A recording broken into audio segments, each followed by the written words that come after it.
Halo, ketemu lagi dengan Robi dari Brontok Sarto. Nah, jadi pada video kali ini sebuah reaction atau ini sebuah tanggapan saya mengenai kesalahan yang dilakukan oleh saya di Brontok Sarto ya. Nah, kesalahan apa itu? Tonton terus video ini sampai selesai.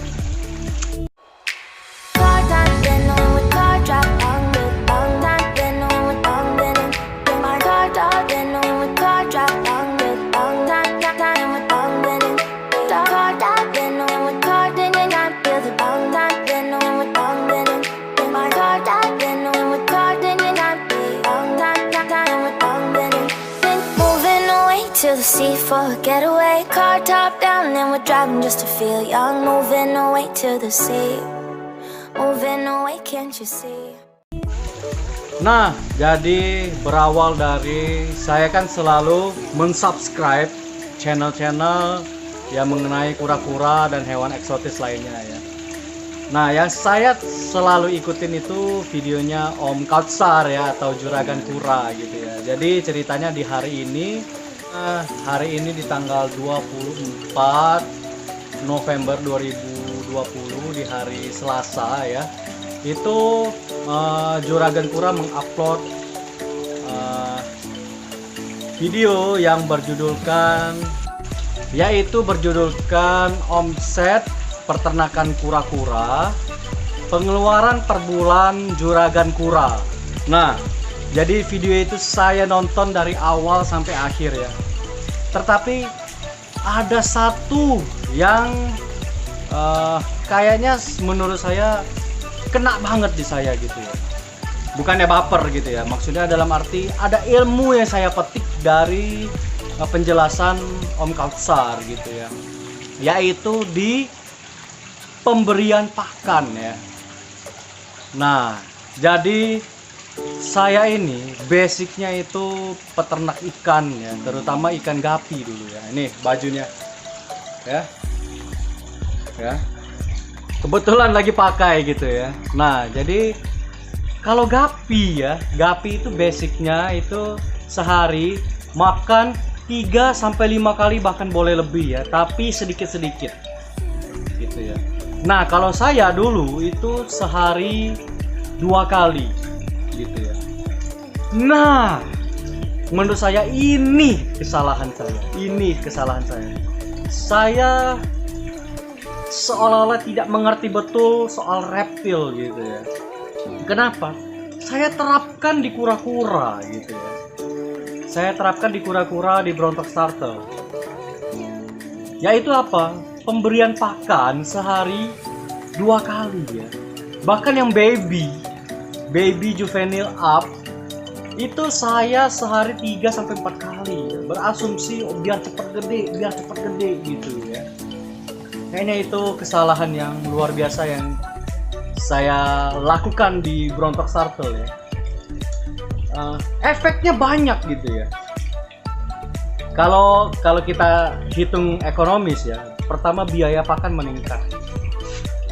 Yang kedua, wajar aja gitu ya, kolam saya itu ketika tanpa filter itu cepat sekali bau gitu ya. Pertama dari kotoran kura-kuranya itu sendiri.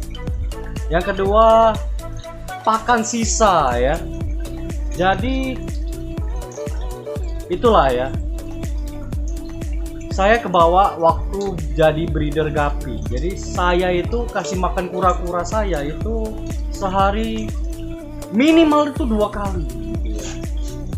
Baik itu baby, juvenile ataupun indukan, saya sehari 2 kali. Sedangkan yang saya petik dari videonya Juragan Kura itu 2 hari sekali. Saya sampai rewind ya, saya sampai putar berkali-kali, apa benar ini 2 kali sehari kata Om Kautsar ya. 2 hari sekali, 2 hari sekali, bukan 1 hari 2 kali. Wow, itu kayaknya bug gitu ya. Saya langsung tercetus ingin membuat video ini gitu. Wah ya, setelah mendengar penjelasannya, oh ternyata reptil itu sistem pencernaannya itu lama gitu ya. Jadi menurut penjelasan Om Kapsar itu banyak efeknya ya. Jadi bisa obesitas, bisa juga mempengaruhi air, kualitas di dalam kolam. Air dalam kolam itu berpengaruh banyak ya. Jadi kalau air itu udah kotor ya. Dulu saya ada beberapa kolam yang nggak pakai filter. Waktu mesinnya rusak, filternya udah lama nggak dibersihkan, saya tidak pakai filter waktu itu ya. 2 hari 3 hari itu udah minta ampun kotor dan baunya gitu ya. Dan ada beberapa ketika saya lengah 3 hari nggak bersihkan, ada beberapa kura-kura yang tumbang gitu ya. Itu saya sangat menyesal sekali gitu ya. Menyesalnya kenapa? Wah, kenapa saya nggak kura gitu ya. Jadi kenapa saya malas ya? Karena di Berontak Star saya solo karir ya. Saya di sini sendiri ya. Dari merekam, mengedit, mengurus kura-kura, kasih makan kura-kura, dan segala macam semua saya urus sendiri ya. Termasuk waktu zaman main ikan ya. Saya semuanya urus sendiri gitu ya. Karena hobi itu lebih nikmat ketika kita mengurusnya sendiri gitu. Capek karena hobi itu nikmat beneran gitu ya, karena sensasinya itu berbeda ya. Capek karena hobi itu berbeda. Nah jadi walaupun gimana pun saya kalau bisa tetap kasih makan kura-kura itu sendiri ya. Kecuali ketika kita berhalangan atau keluar kota. Jadi ketika kita ngempanin ya, istilahnya kita kasih makan kura-kura dan kura-kura kita itu lahap, begitu juga kasih makan ikan kita makan dengan lahap, itu ada kebahagiaan tersendiri. Ada kebahagiaan tersendiri gitu ya. Nah, jadi hal positif yang saya bisa ambil itu yang pertama, kita harus kasih makan kura-kura ya seminggu 3 kali sampai 4 kali aja gitu ya, atau 2 hari sekali bisa dibilang begitu ya.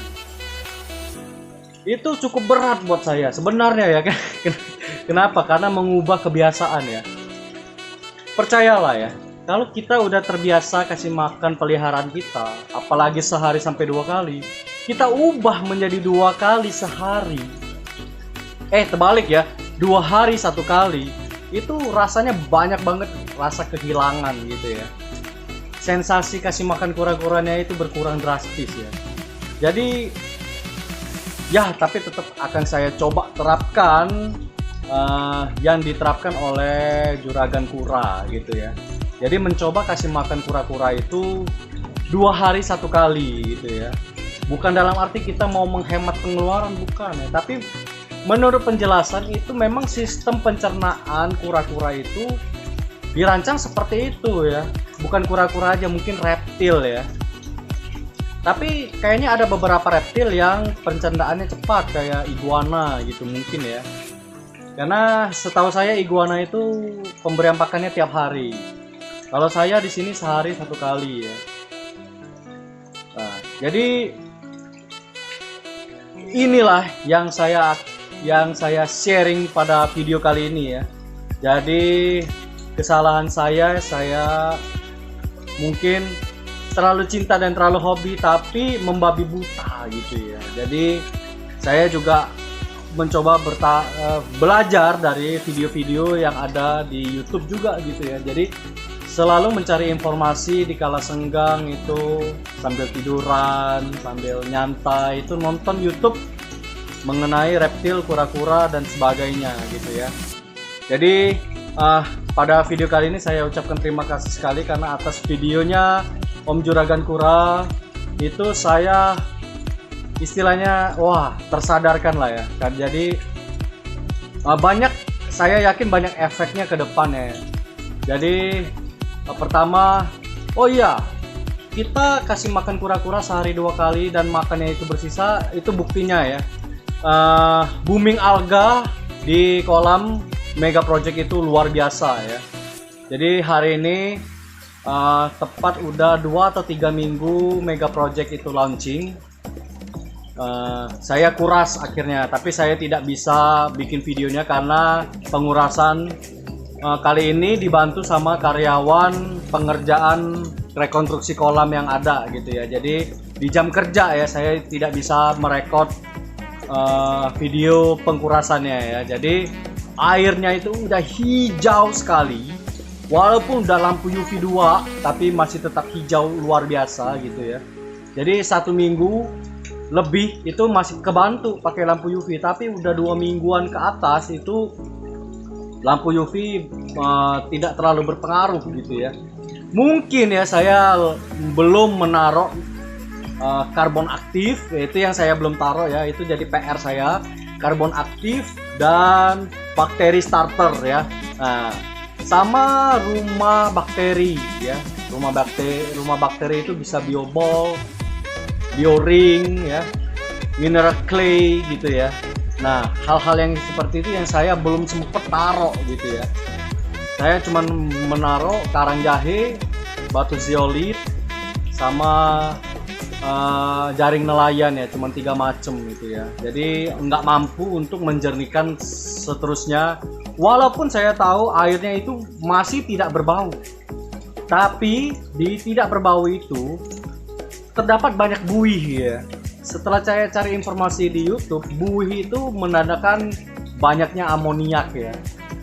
Nah, saya takut aja terlalu banyak amoniak walaupun air tidak berbau itu akan mempengaruhi kesehatan kura-kura ya. Jadi saya putuskan hari ini untuk kuras ya. Kebetulan nanti beberapa hari ke depan saya ingin menambahkan, nah ini sedikit bocor ya, menambahkan basking gantung itu di kolamnya kura-kura Brazil ya. Jadi menambah spot-spot basking ya. Jadi kura-kura yang sebagian berjemur di ujung dekat media bertelur dan yang tidak sampai ke sana dia mau berjemur di basking spot yang baru itu bisa gitu ya. Nah, itu dia ya. Jadi sharing saya kali ini, semoga teman-teman yang nonton itu bisa mengambil hikmah dari video kali ini ya. Nah, jika ada kritik dan saran tolong tulis di kolom komentar, dan jangan lupa like, comment, share, dan subscribe channel Brontos Turtle. Sampai jumpa di video selanjutnya. See you next video. Ciao.